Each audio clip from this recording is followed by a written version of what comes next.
Assalamu alaikum, my dear student. Before yesterday, we talk about on memory unit. Today we discuss on the uh, cache memory. आज हम computer के अंदर processor के अंदर कुछ ऐसी चीजें होती हैं, ठीक है। एक कैशे मेमोरी हो गई, दूसरा रजिस्टर हो गई, ठीक है। ये दोनों यूं कह लो कि मेमोरी से ही सिमिलर है। मेमोरी की टाइप की दो चीजें हैं, पर ये थोड़ी अलग तरह की मेमोरी। हम इनको पढ़ेंगे आज। बेसिकली ये होती क्या है, ठीक है। अच्छा, first, cache memory is a small, fast and expensive memory that store the copies of data that need to be accessed frequently from the main memory। आई बात समझ। फर्दर इसके लेवल होते हैं L1, L2, L3, कुछ shared memory, लेकिन हमने इतनी deep में नहीं जाना, ठीक है। हमने ये देखना है कि कैशे मेमोरी होती क्या है। अच्छा, पहले तो ये समझ लें कि एक आपके पास रैम है कंप्यूटर में, दूसरा आपका ये प्रोसेसर है, ठीक है। ये प्रोसेसर है। अच्छा, ये क्या करता है कि जब भी इसको कोई चीज़ चलानी होती है, MS वर्ड चलाना होता है, तो ये क्या करता है, पहले आपकी हार्ड ड्राइव में देखता है, ठीक है। हार्ड ड्राइव में पड़ा होता है उसका बैकअप वगैरह, वहां से चलाता है, ठीक है। फिर जब कंप्यूटर चलता है, रैम क्या करती है, जब सिस्टम चलता है तो आपकी जो स्टार्टअप ऐप होती है वो अपने पास स्टोर करके रख लेता है, ठीक है। फिर ये CPU क्या करता है, हार्ड ड्राइव के पास नहीं जाता MS वर्ड चलाने के लिए, डायरेक्ट रैम से लेके चला देता है, ठीक है। ये तो हो गई एक आम सी सिस्टम की बात।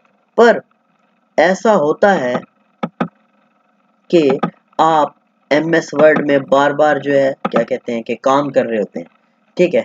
तो फिर ये क्या करता है कि ये, अच्छा, ये दो तरह की होती है, मीन्स सॉरी, दो जगह प्लेस की जाती है। कभी ये रैम और CPU के बीच में भी प्लेस होती है, और कभी CPU के अंदर ही प्लेस होती है, ठीक है। तो ये आपका है,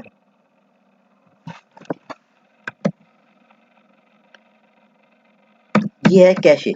अब देखो, होता ऐसे है, फिर इसको रैम के पास जाने की जरूरत नहीं होती। ये क्या करता है कि टेम्परेरी, हमने क्या पढ़ा कि cache memory is the smallest fast expensive memory that store the copies of data. देखो, आप, अब फिर क्या होता है कि ये रैम के पास सीपीयू को डेटा रैम से MS वर्ड का डेटा लेने की जरूरत ही नहीं पड़ती। फिर ये कैशे जो है आपके डेटा की, जो एक चीज अगर MS वर्ड आप बार बार चला रहे हो तो इसकी कॉपी अपने पास रख लेते हैं, फिर CPU डायरेक्ट इससे ले लेता है, ठीक है। या फिर यहाँ कभी कभी CPU के अंदर मेमोरी होती है, ये बिल्ट इन होती है, तो वहां से ले लेता है, ठीक है। तो इससे क्या होता है कि इस आपके CPU को रैम या फिर फर्दर हार्ड ड्राइव से कनेक्ट नहीं होना पड़ता, जिसकी वजह से आपके सिस्टम की स्पीड बढ़ जाती है। आई बात समझ में?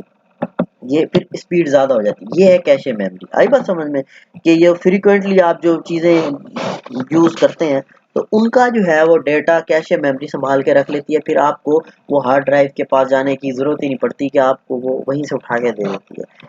अच्छा, सेकंड आ गया रजिस्टर, ठीक है। रजिस्टर पढ़ लेते हैं। रजिस्टर क्या होता है? CPU contain a few special purpose temporary storage unit known as register. ये भी एक टेम्परेरी जो है यूनिट है स्टोरेज का, ठीक है। They are high speed memory location used for holding instruction. ये क्या करता है? इंस्ट्रक्शन होल्ड करता है, ठीक है। Data and intermediate result that are currently being processed. कैसे, मैं आपको बताता हूँ, ठीक है। अब हम इधर आ जाते हैं इसके पास। बिल फर्ज आपने जो है अपने सिस्टम को इंस्ट्रक्शन दिए हैं 2+3, ठीक है। ये हो गए होल्डिंग इंस्ट्रक्शन, ठीक है। 2+3, अब ये कहाँ जाएंगे आपकी इंस्ट्रक्शन? फर्स्ट चीज कहाँ स्टोर होती है? रैम में। रैम, अच्छा, रैम फिर क्या करेगा? इसको आपके CPU को जो है वो 2 दे देगा, सॉरी, ठीक है, 2 दे देगा।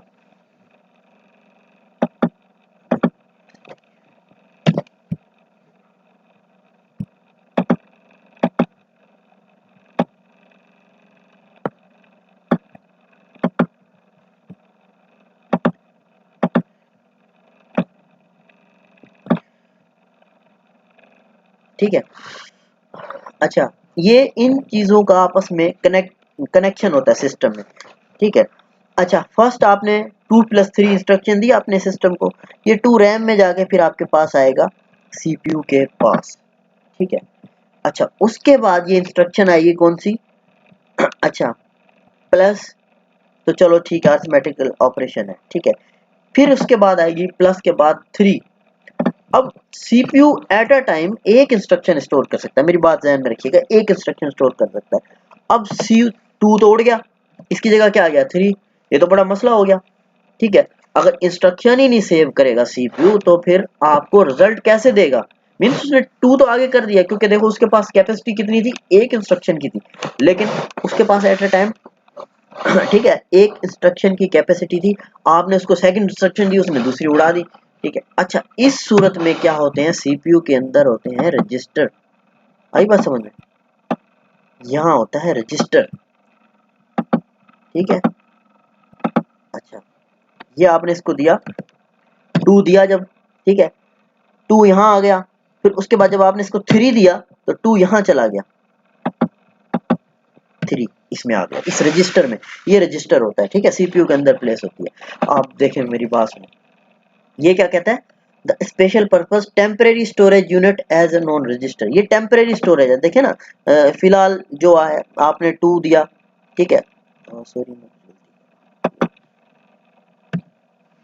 इधर 2, हाँ ठीक है, आपने 2 दिया, 2 यहाँ आया, ठीक है, फिर आपने जब उसको 3 दी, 3 का इंस्ट्रक्शन दी, तो वो 3 जो है आपकी सीपीयू में रहेगी, क्योंकि उसके पास एट अ टाइम एक जो है इंस्ट्रक्शन रखने की कैपेसिटी थी, वो 2 कहाँ चला गया, रजिस्टर में चला गया। फिर ये आपको 2+3 का जो है ये, क्योंकि इसके पास 2 भी मौजूद होगा, 3 भी मौजूद होगा, दोनों इंस्ट्रक्शन मौजूद होंगे, फिर ये आपको जो है उसका रिजल्ट 2+3 इज इक्वल टू 5 ये आसानी से दे सकता है।